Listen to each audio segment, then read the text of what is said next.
Well, kids, I'm a little disappointed this morning. It is 11:13 on the 15th.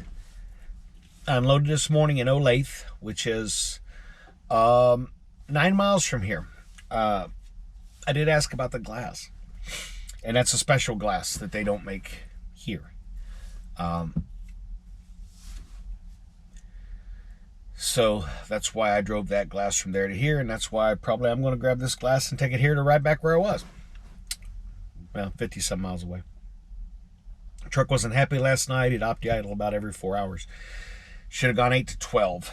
And it's very possible that there's some type of a self-preservation mode in there where it keeps it fires up to keep itself heated up, plus charge the batteries. But man, it should have gone 8 hours at least with just the bunk heater on. It did not. It ran all night. Already down to 3 on the PFP board. My idle percentage went up 3% in one night. I was planning to get here and get this load. This was the disappointing part is might be ready as late as 2300 tonight. I'm like, you're freaking hogging me.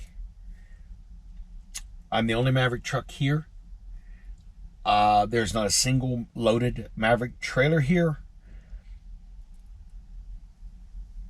I guess it's one of those things. Do you sit there all day long and hope that they show up with your load and you grab it and go? Or you just say phooey on it, crash back in the bunk, go to sleep, whatever. And, this is supposed to deliver on the 17th, 764 miles away. Really? How do you expect that to freaking happen when I don't have the load?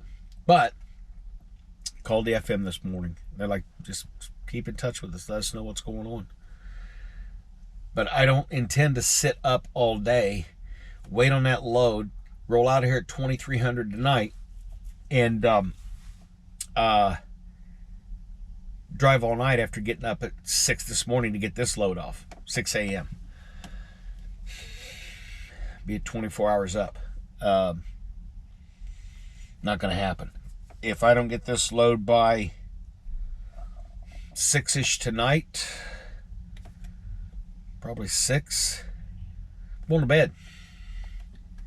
That way I can get up really, really early and roll before traffic is bad, and the road crews will have a lot better opportunity to keep the roads clear with less traffic to deal with. Right now I'm headed west. I'm going to go kind of like this. St. Louis, I'm going to go straight up, then I think it's Peoria, 35 across, 36 across, over to 55 up around the south end, 294 around Chicago, head over to Lansing.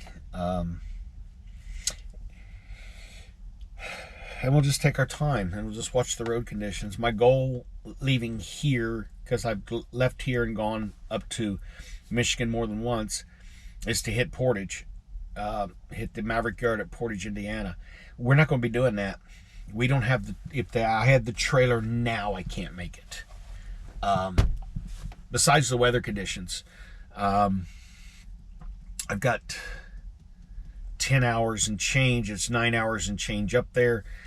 An hour ain't a whole long when you're, a whole lot when you're driving over that distance in these conditions.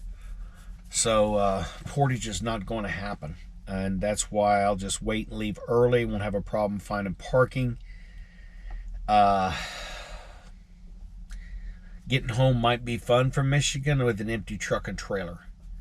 I will have to check road conditions, of course, and restrictions. Pennsylvania is one that they'll first off empty bobtails and empty trailers are usually the first ones parked, and then light loads, then all semis without chains. Because an empty bobtail, as I've said, is the most dangerous thing on the road. An empty just a tractor itself. There's no weight on the axles. You probably got this much tread, probably a 1/4 inch tread actually on the ground, because they're set up to hold a lot of load. And then the second worst is an empty trailer, because it don't have enough weight to help itself stop either. So we're playing it by ear. I'm not planning anything right now other than my routing. And that's subject to change. Right now, the west route looks the best.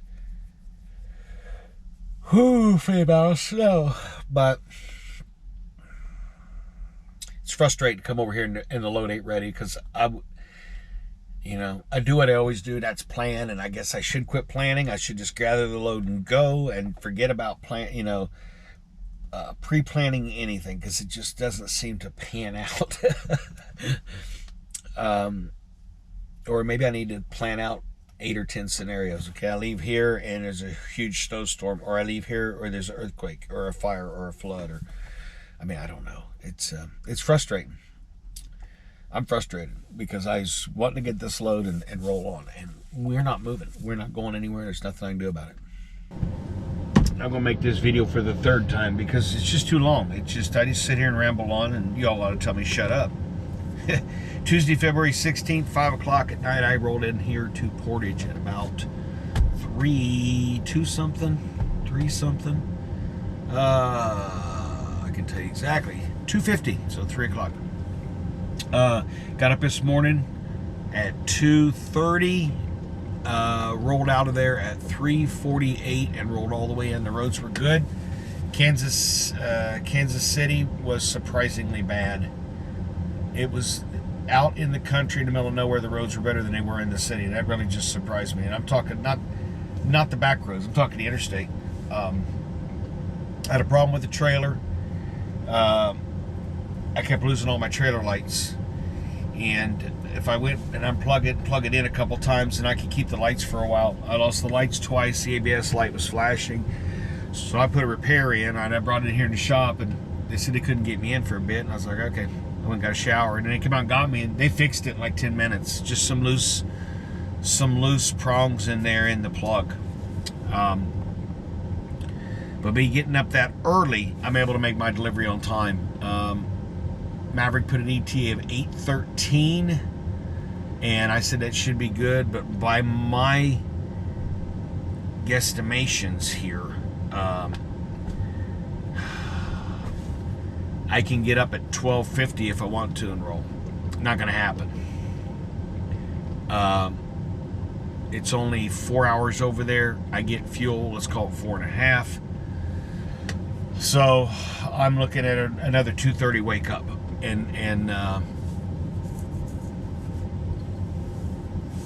that'll get me there at 7. Anytime 6 to 12, they'll take the load. So as long as I'm there before 8:13, I don't know where that number came up with. They came up with that number at, but we're going to do another 2:30 in the morning roll. These guys have a tendency to get you off early. So hopefully when I pull in, they're beating on the door. They've done it before. I've parked and they're like, come on in. It all depends what's coming in and what's going out. And it used to be a blind back here. It sucked at this place. They had a dirt road that went around the other side of the building and finally paved that. It's still tight. And it's very loud. I got earplugs just for this delivery because they got a lot of equipment running right where you're unloading at. You got to drop the trailer, pull your truck back outside. I don't care. I'll get everything secured and I'll roll out of there. And then I'm headed home. It's because Mom's getting out of COVID prison. We're going to have like Christmas and Thanksgiving and Easter and her birthday and everything. Snow's going to be an issue. Going home, 2 to 5 inches down that way going home. So everything I want to do slow, I got to do slower. More distance, the distance I normally leave, I'm going to have to leave more because I'm going to be empty. So probably empty. I probably got this much tread on each tire on the ground. Here in Portage, they got it, boys. They just flat it. You probably cannot tell how deep it is, but I went over here. I plugged my truck in. It was up to my knees. I had to lock in the differential just to get into the place. And yeah, I don't know why they don't have somebody come in here with a bobcat and move some snow around. I mean, I just don't get it, because there's hardly any parking here.